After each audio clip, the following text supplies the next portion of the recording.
Hello all, कैसे हैं आप सभी। आज हम लोग बात करेंगे एयर इंडिया द्वारा अमेरिका जाने वाली अपनी कुछ फ़्लाइट्स को कैंसिल करने के संबंध में। आखिर कौन से ऐसे कारण थे जिससे एयर इंडिया ने अपनी कुछ फ़्लाइट्स को अमेरिका जाने के लिए प्रतिबंधित किया, और कौन से ऐसे कारण थे जिनकी डिमांड की गई वहाँ की अथॉरिटी द्वारा, और राष्ट्रपति जो बाइडन के हस्तक्षेप के बाद अब इस समस्या को सुलझा भी लिया गया है। तो ज़रा इसके कारणों की विवेचना करेंगे यहाँ पर और समझेंगे कि आखिर ऐसा क्या है। इसमें जो संबंध निकल कर आ रहा है वो 5G स्पेक्ट्रम और एयर इंडिया के विमान जो बोइंग का इस्तेमाल करती है, बोइंग B777, इस विमान के बीच में क्या रिलेशन है और आखिर क्यों कंपनियों को वहाँ पे लैंड करने से मना करना पड़ा खुद को, इसके बारे में हम समझने की कोशिश करेंगे। दरअसल बात ये है कि हर एक विमान, जो भी विमान होता है, उसमें एक बहुत ही इम्पॉर्टेंट सा पार्ट होता है उसका, अल्टीमीटर। एक्चुअल में ये अल्टीमीटर क्या होता है, अगर आप अल्टीमीटर को समझें तो अल्टीमीटर क्या होता है। अल्टीमीटर एल्टीट्यूड को मेज़र करने वाला जो मीटर है। एल्टीट्यूड क्या होता है, ऊंचाई को मेज़र करने वाला। तो दरअसल विमानों में क्या होता है कि पायलट तो सीधे देख रहा होता है, पायलट को ऊंचाई, ज़मीन की गहराई नहीं समझ में आती है।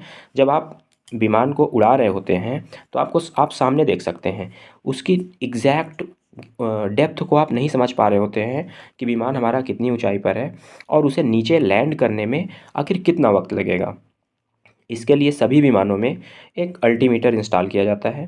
अल्टीमीटर का काम होता है कि विमानों को वो हर सेकंड प्रेजेंट लोकेशन पे, एकदम रियल लोकेशन वो शेयर करता है, जिसमें से उसे डेप्थ का पता चलता रहता है पायलट को, और उन्हें विमान को किसी भी मौसम में, कोहरा हो, बारिश हो, किसी भी मौसम में उन्हें ज़मीन पे लैंड कराने के लिए आसानी होती है। चूँकि वो हर सेकंड की मेज़रमेंट होती है तो बहुत आसानी से वो विमान को लैंड करा देते हैं। अब दिक्कत कहाँ पे आ रही है।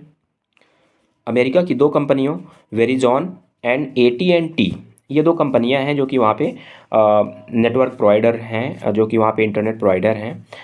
इन दोनों कंपनियों को अमेरिकन अथॉरिटी की तरफ से टेंडर मिला कि आपको एयरपोर्ट पे 5G इंस्टॉल करना है। ये टेंडर उन्हें पहले मिला, उनका वैलिड रीज़न था। इन कंपनियों ने अपना काम शुरू किया, लेकिन ऐसे में भारतीय फेडरेशन ऑफ पायलट का जो यहाँ पे इंडिया में है, उनके द्वारा प्लस बोइंग कंपनी के द्वारा इस बात पे आपत्ति दर्ज की गई कि अगर वहाँ पे 5G इंस्टॉल करते हैं तो जो हमारे विमान हैं उनकी लैंडिंग में प्रॉब्लम खड़ी हो सकती है। उसका रीज़न अब क्या है, उसकी प्रॉब्लम ये है कि जो अमेरिका की कंपनियां वेरिजॉन एंड AT&T हैं, वो जिस स्पेक्ट्रम का वहाँ पे इस्तेमाल करने वाली हैं, उस स्पेक्ट्रम और जो अल्टीमीटर में जो लगा हुआ स्पेक्ट्रम है, इन दोनों की बैंडविड्थ बहुत पास में आके मैच कर रही है। दरअसल जो अल्टीमीटर का बैंडविड्थ है, ये बैंडविड्थ लगभग 4.2 गीगाहर्ट्ज़ से 4.4 गीगाहर्ट्ज़ के आसपास है, और जो कंपनियां जिसका इस्तेमाल करने जा रही हैं वो 3.7 मेगाहर्ट्ज़ टू 3.9 अप्रॉक्स मेगाहर्ट्ज़ है। अब ऐसे में कंपनियों की आपत्ति ये है कि चूँकि एक फ़िज़िक्स का रूल होता है कि जो सेम फ्रीक्वेंसी की जो वेवलेंथ होती हैं, वो आपस में क्या करती हैं, इंटरफ्रेंस करती हैं, एक दूसरे से हस्तक्षेप करती हैं, या फिर ये कह लो कि आपस में वो जुड़ जाती हैं और एक नई वेवलेंथ तैयार करती हैं। तो ऐसे में क्या होता है कि अब उन्होंने एल्टीमीटर से नीचे की तरफ जब वेवलेंथ डाली जाएगी, वो वेवलेंथ नीचे ज़मीन पे आने के बाद अगर उसी से मिलती जुलती वेवलेंथ वहाँ पे प्रेजेंट है, तो वो ऊपर सही रीडिंग देने के बजाय नीचे वो इंटरफ्रेंस कर जाएगी। अब जब वो नीचे इंटरफ्रेंस कर जाएगी तो वो सही रीडिंग दे ही नहीं पाएगी, या तो अल्टीमीटर काम ही नहीं करेगा या फिर वो गलत रीडिंग बताएगा। ऐसे में पायलट्स कंफ्यूज होंगे और वो सही तरीके से विमान को लैंड कराने में असफल रहेंगे। ऐसे में क्या होगा, वो अंदाज़ा लगाएंगे, विमान को नीचे लाएंगे। विमान जिस स्पीड में होता है, जितना वेट होता है, उस स्पीड और वेट में अगर 1 सेकंड का भी डिफरेंस हो जाए तो विमान ज़मीन से टकराएगा, और विमान के टकराने के बाद सीधे उसमें आग लगनी है।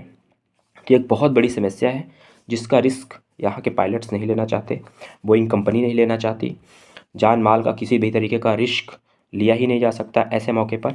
इसलिए इन सब चीज़ों से बचने के लिए बाकायदे कंपनी ने और फेडरेशन ऑफ इंडियन पायलट्स ने अपनी चिंताओं से अवगत कराया अमेरिका की एजेंसियों को। वहाँ के राष्ट्रपति ने इन बातों को समझा और चूँकि टेंडर निकल चुका था तो उन्होंने एक रिक्वेस्ट की कि आप लोगों से रिक्वेस्ट है कि इस काम को फ़िलहाल के लिए रोक दिया जाए जब तक कि इसका कुछ सॉल्यूशन ना ढूंढ लिया जाए। अच्छा, इनका सॉल्यूशन क्या हो सकता है? एक बात और है, जो ये बैंड है 3.3700 एंड 3900 अप्रॉक्स, ये जो नया बैंड है जो वहाँ की कंपनियाँ वहाँ पे इंस्टॉल करना चाहती हैं 5G, उसे सी बैंड बोलते हैं। राष्ट्रपति महोदय का ये कहना था कि जब तक सॉल्यूशन न निकल जाए तब तक आप इस काम को रोक दीजिए।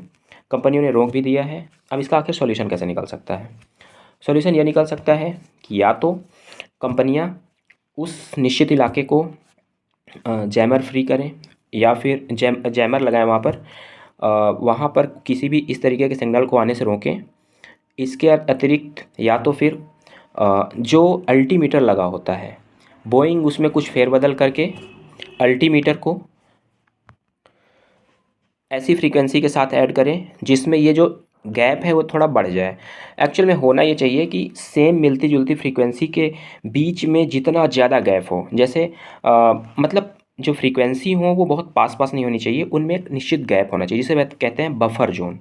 एक बफर, अच्छा खासा बफर जोन होना चाहिए जिससे कि हर एक फ्रीक्वेंसी को अलग करने में कोई दिक्कत का सामना ना करना पड़े। दरअसल ये आर्टिफिशियल इंटेलिजेंस का काम होता है, फ्रीक्वेंसीज़ को अलग करते हैं। कई बार ये जो इंटेलिजेंस है ये कई बार जब सेम तरह की चीज़ें होती हैं तो उन्हें अलग अलग करने में समस्या उत्पन्न हो जाती है उनके बीच में, और इस तरीके में कोई बड़ा मिस्टेक होने की संभावना रहती है। तो फिलहाल ये समस्या सॉल्व हो गई है, सारी कंपनियों की उड़ान कंटिन्यू हो गई है। अब अगले 5 से 6 महीनों में इस समस्या का समाधान निकालने के बाद इस व्यवस्था को कंटिन्यू कर दिया जाएगा। फ़िलहाल इसमें जानने की बात ये थी कि आखिर अल्टीमीटर क्या होता है और ये 5G के साथ किस तरीके से इसका जो है टकराव हो रहा था, तो इसके बारे में आज डिस्कशन हुआ। धन्यवाद।